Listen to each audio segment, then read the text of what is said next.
Hey everyone, welcome back to Aspiration, your one-stop hub for mastering English for bank, SSC, and railway exams.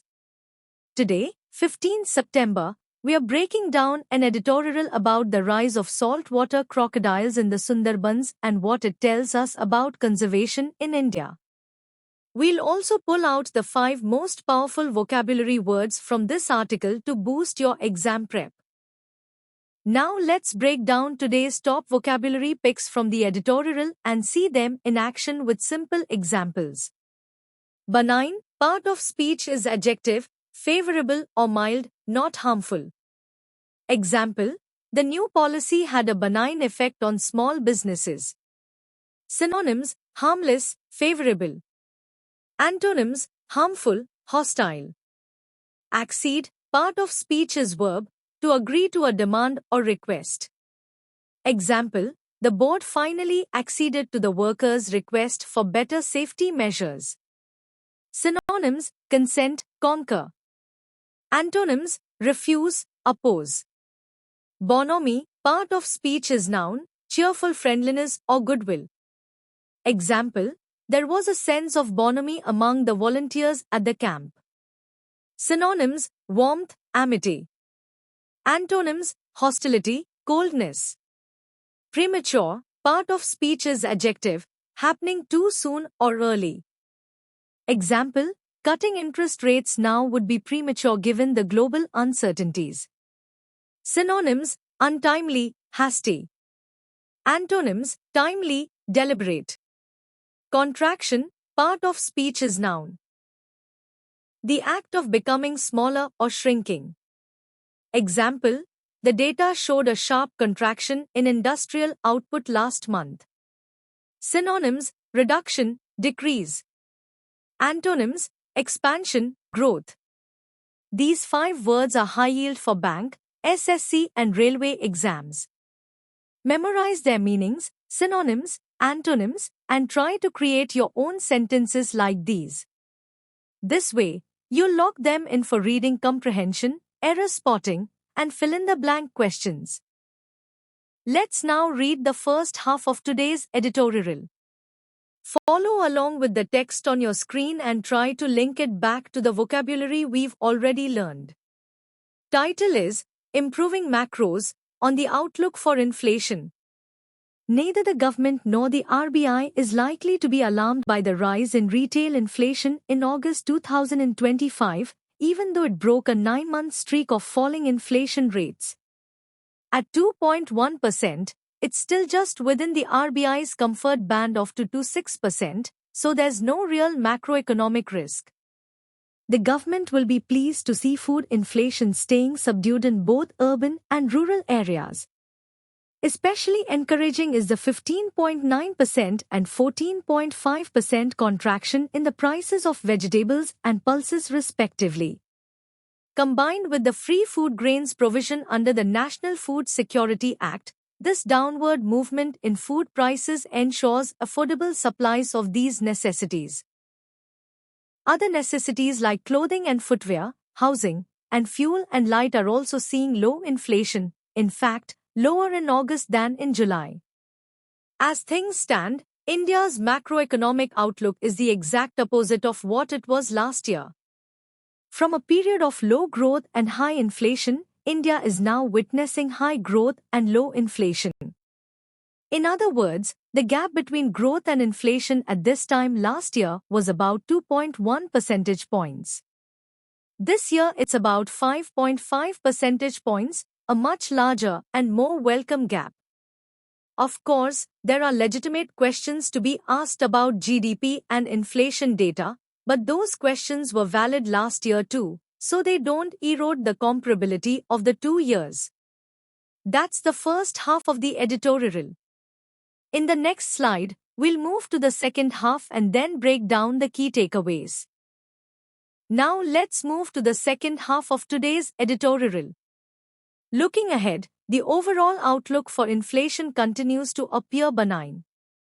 Even if India decides to accede to the US's demands and abandon its purchase of Russian oil, the economic impact is likely to be limited. Global crude prices are relatively low right now, so the discount Russia is able to provide isn't as attractive as it was back in 2022. This means the cost increase of switching to other countries for oil will also be limited. As a result, the impact on inflation within India is also likely to be limited if such a situation arises.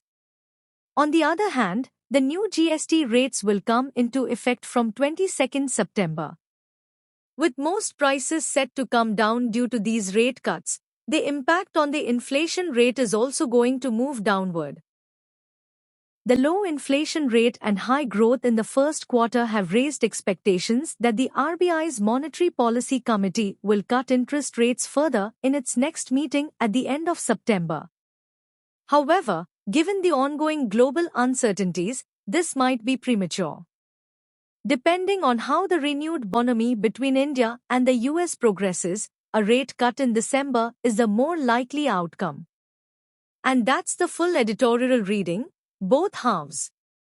In the next section, we'll break down the important takeaways and see how today's vocabulary words connect to the second editorial content. All right, students, welcome to the next vocab breakdown from the second editorial. These are the big hitters, words that show up in banking, SSC and railways exams all the time. Let's break them down with meanings and real-life examples so you never forget them. 1. Keycap statutory, adjective. Statutory means something required or authorized by law. Synonyms: legal, mandated, lawful. Antonyms: illegal, unauthorized, unlawful.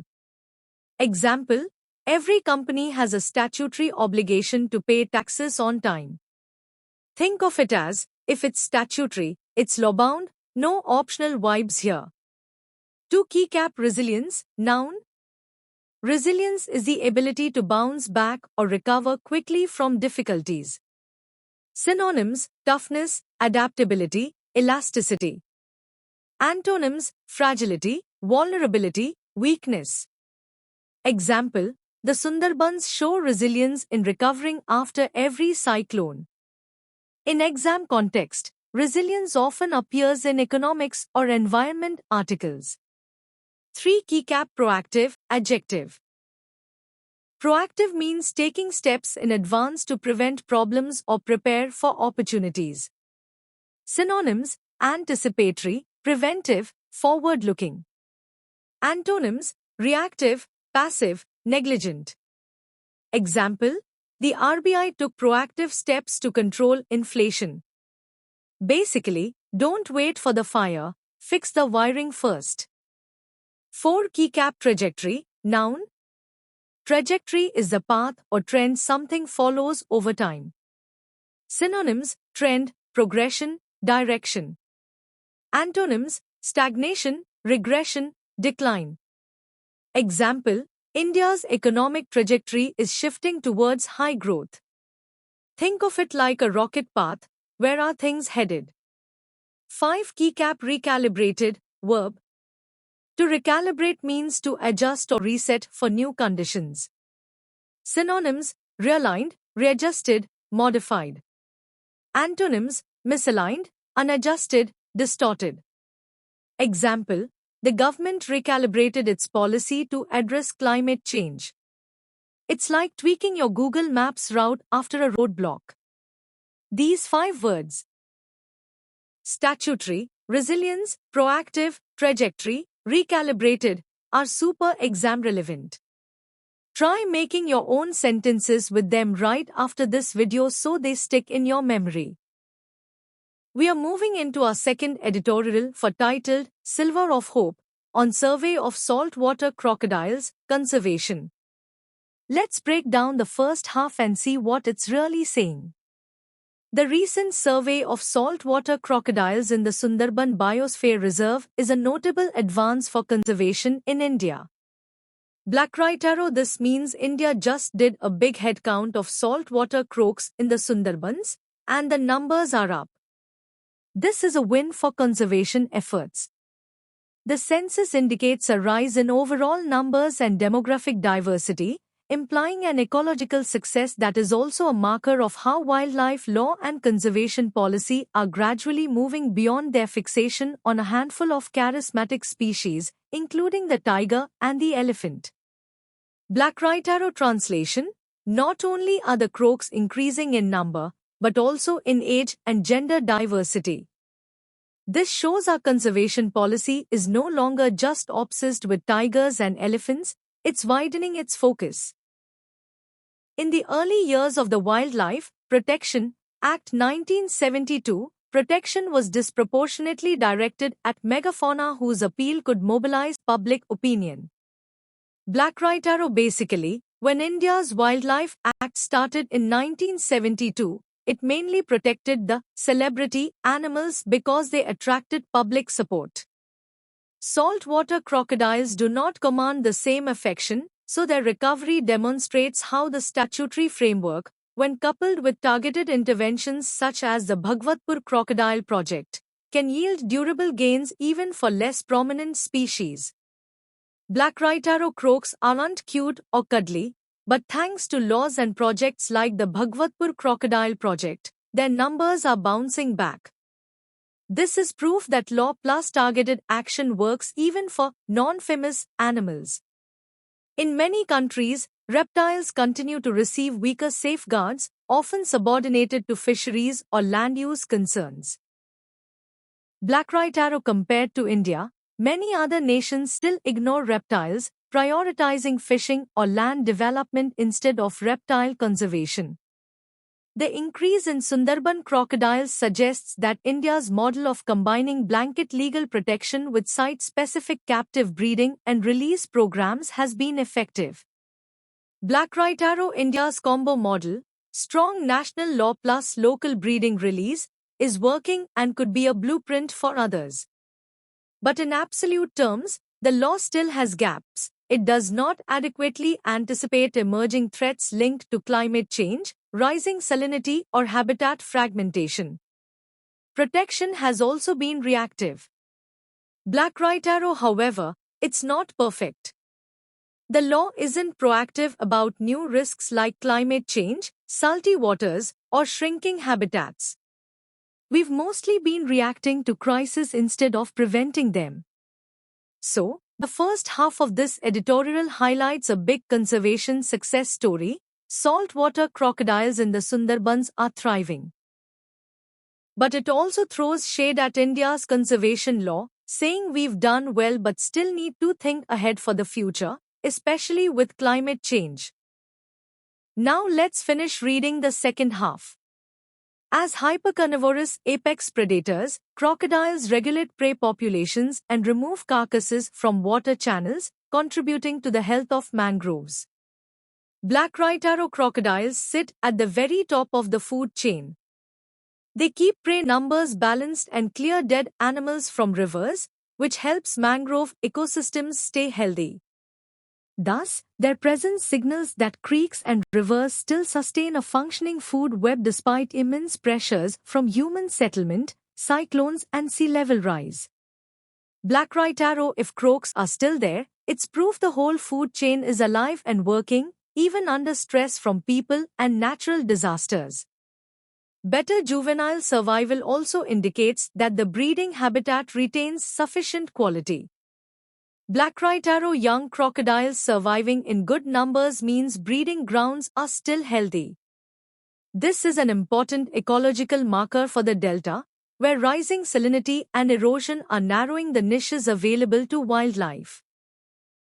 Black Right Arrow, this shows us that despite worsening conditions, the Sundarbans still offer enough space and quality for crocs, a critical sign for the entire ecosystem. If the crocodile population can establish a stable age structure, it may bolster the resilience of the Sundarbans mangrove networks.